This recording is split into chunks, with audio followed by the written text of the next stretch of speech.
savez qu'on a l'habitude toujours, avec nos élèves, de rappeler qu'on a beaucoup de chance d'avoir chaque semaine, de recevoir chaque semaine une lettre. Une lettre. Ce n'est plus à la mode des lettres maintenant. Maintenant, ce sont les courriels, les emails. D'accord? On peut appeler ça un email si vous voulez. Chaque semaine, on a le droit à une lettre. Une lettre de Dieu lui-même. Où se trouve cette lettre-là? Elle est dans la paracha de la semaine. Si on prend l'habitude simplement, même en français, chacun selon son niveau, de lire un peu la paracha de la semaine et de faire une introspection sur son propre cas, sur sa situation, sur les événements de sa vie, de la semaine elle-même, on peut trouver des messages cachés ou moins cachés, des indications, des orientations pour sa propre vie. Je vous assure, j'encourage surtout les élèves du terminal, ceux qui, avec l'aide de Dieu, on leur souhaite, vont nous quitter dans quelques jours avec le bac en poche. Surtout vous, élèves du terminal, faites l'expérience, Ruben, toi aussi, fais l'expérience de prendre un chumash, un livre de Torah, de prendre la paracha. Tu as une question, tu as une interrogation, tu lis et tu vas trouver des réponses à tes questions, des réponses à vos questions. Cette semaine, souvent, cette paracha coïncide avec la fête de Shavuot. Nous allons lire la paracha de Bamidbar. Cette paracha commence par un recensement. On décompte les enfants d'Israël. On pourrait croire que le fait de recenser les enfants d'Israël serait un peu dégradant. Qu'est-ce que ça veut dire compter les gens? Les enfants d'Israël seraient des simples numéros? Non, nous disent nos sages. Au contraire, quand on recense, on ne recense que les choses qui ont une valeur, en quelque sorte. Et si on recense les enfants d'Israël, c'est parce qu'ils sont précieux, parce que chacun d'entre eux est unique, parce que chacun d'entre vous est unique. Maintenant, il faut savoir que 600 000 âmes ont assisté au don de la Torah, que nous allons célébrer là, dimanche prochain, samedi soir et dimanche prochain. Vous savez, nous allons avoir un Shabbat plus Shavuot, nous allons avoir cette chance-là. Donc c'est fête. Dimanche et lundi, depuis vendredi, Shabbat et fête. D'accord?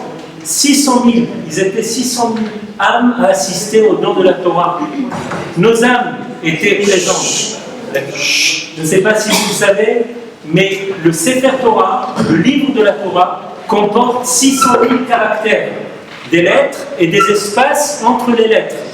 Et nos sages disent la chose suivante, ils disent de même que s'il manque dans le Sefer Torah un espace, un caractère, une lettre, pour invalider le Sefer Torah, c'est-à-dire n'est plus valable, il faut le recréer, il faut le corriger, ainsi de suite, personne ne peut manquer à l'appel quand il s'agit du peuple juif. Chacun d'entre vous, que vous le vouliez ou pas, fait partie de ces 600 000-là, de cette collectivité-là.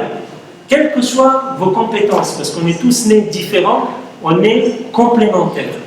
Moi j'aime bien cette image du puzzle. Vous savez, le puzzle, quand vous étiez petit, maintenant vous êtes grands, vous êtes des géants même, pour certains. Quand vous étiez petit, peut-être que vous avez joué à composer un puzzle, vous avez des pièces qui sont différentes, comme nous tous. Ces pièces doivent se compléter. Et c'est seulement quand elles sont complétées qu'on peut disposer d'une image complètement harmonieuse. D'accord? Vous comprenez ça? Ça, c'est la fête, c'est tout le sens de la fête de Shavuot et tout le sens de la paracha de cette semaine. La fête de Shavuot qui est la fête de l'union, de la complémentarité. L'union dans le judaïsme, c'est pas juste un vœu pieux. Ah, il faut être unis. D'accord? On peut passer à côté de la notion d'union si on n'a pas compris que c'est un travail de tous les jours. Parce que c'est pas facile de composer avec les autres. C'est pas facile tous les jours de supporter tout le monde. Et pourtant, nous autres, peuple juif, nous sommes condamnés en quelque sorte à nous compléter. D'accord? Je vais vous raconter juste une petite histoire pour vous faire comprendre une chose qui est fondamentale. Travailler à l'union, c'est se préoccuper des autres. Comme nos rabbinim nous apprennent, les rabbinim ici présents, se préoccuper des autres, du bien-être des autres. On ne fait pas toujours attention. On peut vexer des gens qui nous sont proches. On peut être méchant avec ses parents, avec un camarade de classe, avec un voisin, sans se rendre compte. Hier, par exemple, on a ramassé une petite fille à la cuillère, brisée, ici à l'école. Pourquoi? Parce que dans sa classe, il y avait une bat mitzvah, Toutes les filles ont été invitées à cette bat mitzvah, sauf elle. Je ne sais pas si vous imaginez. Moi, c'est le genre de situation qui me brise le cœur. Ça arrive tous les jours. Ça n'a pas été fait volontairement. Ce qu'il aurait fallu, c'est faire volontairement, de faire attention à n'oublier personne. Vous comprenez? Imaginez ce Yitzhak Marciano. C'est un monsieur qui se trouve dans un hôpital. Il est en face d'un médecin qui s'appelle le Dr Katz, hôpital Hadassah de Jérusalem.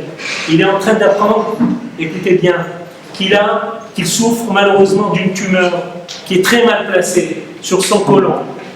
Et on peut imaginer cette scène. Je ne la souhaite à personne, Chas v'Shalom. Cet homme qui est en face de ce médecin qui est en train d'apprendre qu'il souffre d'une grave maladie et que le médecin qui est en face de lui ne peut rien pour lui. Il lui dit: la seule chose que je puisse faire pour vous, c'est vous diriger vers un professeur qui est spécialiste du côlon et qui pourra peut-être tenter une opération. Problème, ce professeur en question se trouve à New York. Donc il y a un coût pour l'opération, il y a un coût de déplacement, il faut trouver un rendez-vous, avoir la chance de pouvoir obtenir un rendez-vous assez vite pour que le mal ne se propage pas. Yitzhak Marciano est effondré, il pense à ses enfants, il pense à sa famille. Comment va-t-il faire? Il rentre chez lui brisé.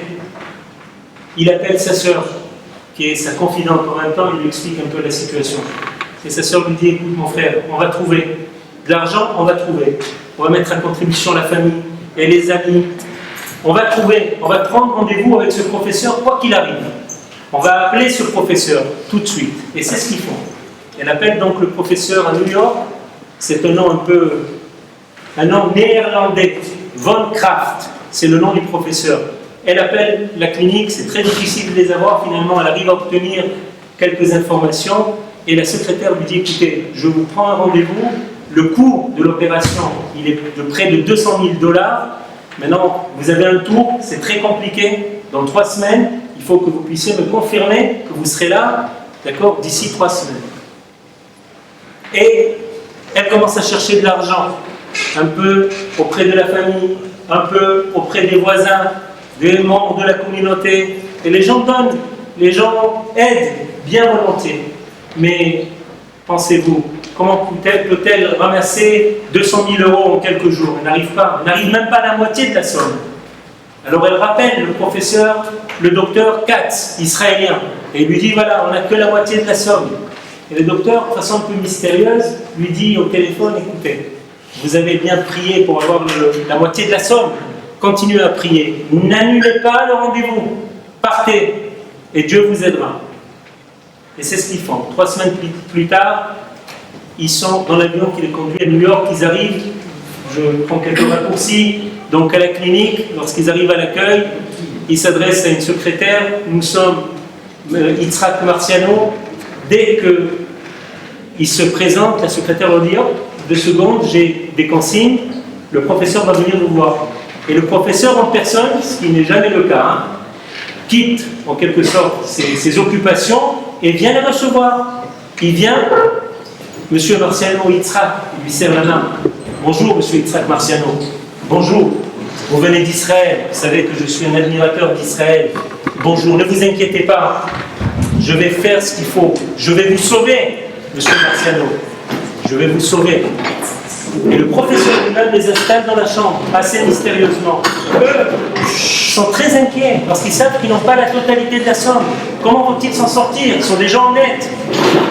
La sœur dit au frère: ne t'inquiète pas, on va continuer à prier, tu as ton opération demain, on verra après l'opération. Le lendemain au matin, Yitzhak est opéré. Une opération qui a duré 12 heures, toute la journée. Quelques heures plus tard, le professeur arrive, vient rendre visite à son malade. Il a une grande pochette comme ça, sous le bras, et il vient et il lui dit: Monsieur Yitzhak Marciano, je suis content de vous dire que vous êtes guéri. J'ai pu vous opérer, j'ai pu vous débarrasser de cette maudite tumeur. Vous pouvez remercier votre Dieu. Maintenant, vous pouvez remercier votre Dieu. Mais je sais que vous êtes encore inquiet. Qu'est-ce qui vous tracasse? Alors Yitzhak Marciano lui dit: ce qui me tracasse, la vérité, c'est que je n'ai pas la totalité de la somme. que je dois verser, il me dit, hop, je vous arrête, attendez, une seconde, j'ai quelque chose à vous montrer. Il ouvre la pochette, des photos, et il demande des photos, il dit, voyez, regardez, là, je venais d'arriver aux États-Unis d'Amérique, j'étais un jeune étudiant, vous savez, je venais de Hollande, où mon père était agriculteur, il gagnait difficilement sa vie, il a économisé toute sa vie pour me payer des études de médecine, et je venais d'arriver aux États-Unis, regardez-moi. Deuxième photo, il est devant le commissariat à New York. Vous voyez, regardez, je suis devant le commissariat. Vous savez ce qui m'est arrivé ce jour-là? Ce jour-là, c'était la première fois que je prenais le train. Première fois de ma vie. J'avais une petite valise et une petite sacoche. Je monte dans le train et j'ai oublié ma sacoche avec toutes les économies de mon père, celles qui étaient destinées à financer mes études. Que faire? Que faire? J'ai accouru vers le commissariat, ce commissariat-là, et j'arrive, et je vois un petit juif. Un petit juif, vous allez me dire si vous le reconnaissez, il montre une autre photo. Et là, Isaac et sa sœur poussent un cri, parce qu'ils reconnaissent sur la photo leur grand-père. Leur grand-père, il leur dit, regardez, c'est votre grand-père qui a trouvé la sacoche, qui l'a ramené au commissariat. Personne ne voulait croire en cela. Je voulus le récompenser, votre grand-père, lui donner quelque chose, une partie de la somme. Il a refusé, il a dit, vous savez, nous, chez nous, on doit restituer les objets perdus. J'ai fait une mitzvah, je vous ai ramené votre bien, je suis en compte avec Dieu, je ne veux rien de vous. Vous savez quoi, dit le professeur, toute ma vie j'ai attendu un Marciano. Et voilà qu'un jour je reçois un appel téléphonique d'Israël, Dr Katz, un collègue, qui me dit j'ai un certain Marciano qui doit se faire opérer. Et je me suis dit peut-être qu'il y a un rapport avec le Marciano qui est mon sauveur. Alors vous savez quoi? Vous ne me devez rien. C'est votre grand-père qui a payé pour vous. Depuis longtemps déjà. Yitzhak Marciano comprend ce jour-là que tout ce qu'on fait dans la vie, de bien et de moins bien, répond à une règle de réciprocité, réciproque. Si vous faites quelque chose de bien, Sacha, quelque chose de bien, un jour ou l'autre, c'est mon âge qui me permet de te le dire, Sacha, un jour ou l'autre, vous êtes récompensé pour ce bien. Et à l'inverse, je peux vous dire que ça aussi, ça peut se vérifier dans la vie. Alors, aux élèves de terminale, je veux juste ajouter encore un mot. On se connaît, on se pratique depuis quelques mois. On a mis un certain temps pour se comprendre. Je ne sais pas si on a réussi complètement à ce jour à se comprendre. Je ne sais pas, je ne suis pas sûr.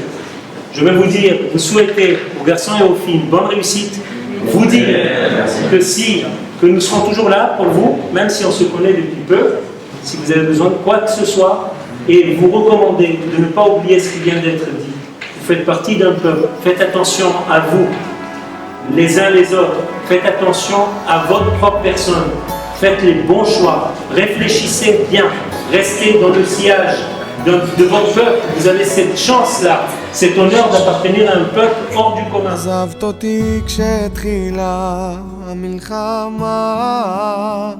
ביני לבין עצמי וחיפשתי מדינה אחרת וכולם שם צעקו לי בוגדני תחזור אליה ואני איך אני מקשיב כמו ילד ככה לא עושים שלום עם לחיצות ידיים קרות כשאת מורידה את החולצה משהו קורה לי ועצוב לי שזה ככה אין כאן אהבה רק רעב של אמצע הלילה פעם אהבנו לדבר ולגלות עוד קצת יותר מאתמול סתם נזכרת בי ושוב התחלנו מההתחלה את דיברת על העתיד ועל איזו אהבה שורפת, ושתינו את האושר עם קשית עד הסוף, עד התחתית לא השארנו ברירה אחרת. ככה לא עוזבים הכל, נשאר לנו אלה עומדים להתפלל, אליהם לתוך קודש. חסידים הראשונים היו יושבים שעה אחת מתפללים כדי שיכוונו לפעם נביאים שבשמיים.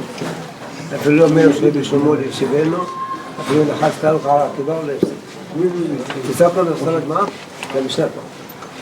הקומה קומה סתם הגמרא, הקנו. מילה אני מלא. vous connaissez pas? מילה אני מלא. אמר בן עזר.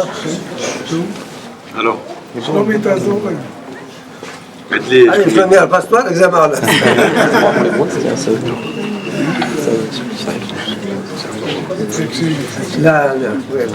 La Gemara דף ל"ג raconte l'histoire extraordinaire de Rabbi Haina ben Dossa. Vous avez entendu parler de lui?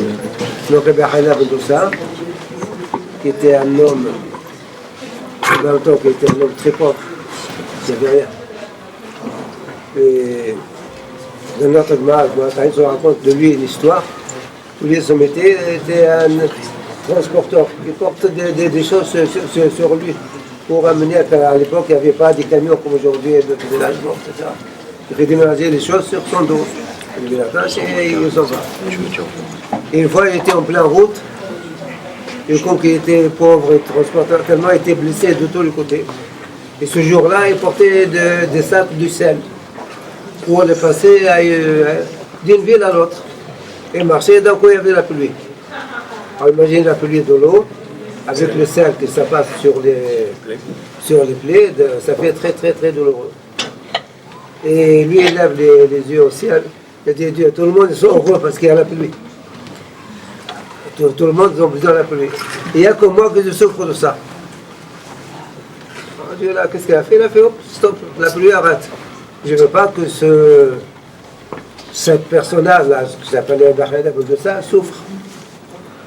On s'est arrêté la pluie. Il était heureux, en plein route, il marche en chantant, parce que maintenant, ça ne lui fait plus mal. En arrivant à la maison, à l'endroit où il a livré le sel, il dit Dieu, maintenant moi je suis le plus heureux, mais tout le monde est dans la peine qu'il n'a pas de pluie. La pluie a commencé à descendre. Et donc, ce Bahreïn de ça, dans la Gemara qu'on vous étudiez, il raconte que les gens ils ont voulu se plaindre à côté de lui, qu'il y avait une espèce de serpent, qui s'appelait le Haroud. Vous vous souvenez? Donc il y avait ce Haroud-là qui est dans un trou, et toute personne qui passe à côté, et lui il sort, il le pique, et la personne il meurt. Et cette bête-là, elle a une chose qui est un peu spéciale, que je ne sais pas si c'est toutes les bêtes, mais dans la nature des choses, quand cette bête-là, elle pique quelqu'un, si la personne, il arrive à mettre le pied sur l'eau avant la bête elle meurt. Par contre, si elle, la bête, elle meurt, elle pique la personne et elle met ses pieds sur l'eau, c'est la personne qui meurt. Et les gens, ils ne connaissent pas tout ça. C'est des choses qui sont dans la nature. Et lui, le Bahreïn de ça, il dit, vous montrez-le où il est là. Il était là-bas, la bête est sortie sur lui, sauté, il a piqué. Mais c'est toujours lui est habitué à des miracles. Il avait sorti une source d'eau, il a mis le pied, la bête elle est morte. Alors qu'est-ce qu'il a fait? Il a pris cette bête. Vous connaissez l'histoire, non? Alors qu'est-ce que continue? Moi, vous n'êtes pas arrivé? Et pourtant, vous avez qu'ils sont finis tous les peuples, non? il nous reste 3 lignes. Ah, 3 lignes, vous avez C'est trop bien. On est mardi, c'est aujourd'hui. Alors là, Haina ben Dossa, il a pris cette bête-là, il a mis sur son dos, et est allé au Beth Midrash. Voilà, c'est sur le Beth Midrash. Il a dit, vous voyez, c'est pas la bête qui tue la personne, c'est les fautes. Donc c'est ça le problème. C'est la faute qui fait tuer la personne. C'est pas la bête elle-même. La bête elle fait son fonction, elle pique. Mais c'est pas forcément que la personne il mourra. Mais quand nous avons des fautes, donc ça à ce moment-là, ça apporte ces choses. Au moment que l'homme qui est dans le moment de sakana, de danger, donc on fait rappeler sur lui ses fautes. Et c'est pour ça donc, à partir d'aujourd'hui, voilà, apprenez la leçon que ce n'est pas la bête qui tue. La bête, c'est vrai, elle pique, mais ce n'est pas elle qui commande le monde. Après la décision, c'est plus entre ses mains. Elle a fait son fonction, son je ne sais pas quoi, qu'elle a piqué. Mais le reste, ça ne vient pas d'elle, c'est pas d'elle. Donc c'est la leçon pour nous, quoi. Maintenant qu'on a étudié le Gemara et qu'on a fait beaucoup de choses, pour moi, ça ne suffit pas d'étudier. C'est ce qu'on étudie, il faut le mettre en pratique. C'est ça le but de la Torah. L'homme d'Ashoraïka, elle a amassé. Ce n'est pas l'étude qui est la principale, c'est vraiment les actes. Quand on prend une chose, il faut le mettre en pratique. Et c'est comme ça qu'on peut s'avancer. Je vois à vous tous d'avoir une bonne réussite. Amen. Donc tout, c'est pas que dans l'étude de la Torah. Mais quand on a l'étude de la Torah, on s'avance beaucoup, beaucoup plus vite. Et vous voir tous, même des soldats en Israël. Amen. Je suis fier de vous quand je passe là-bas dans des camps militaires et vous voir, on était à Yavne, on était à Ganami, on était ici. Vraiment, c'est mon grand plaisir de voir toutes ces personnes-là. J'ai vu beaucoup, mais j'aime aussi vous voir à vous tous. Oui, Merci.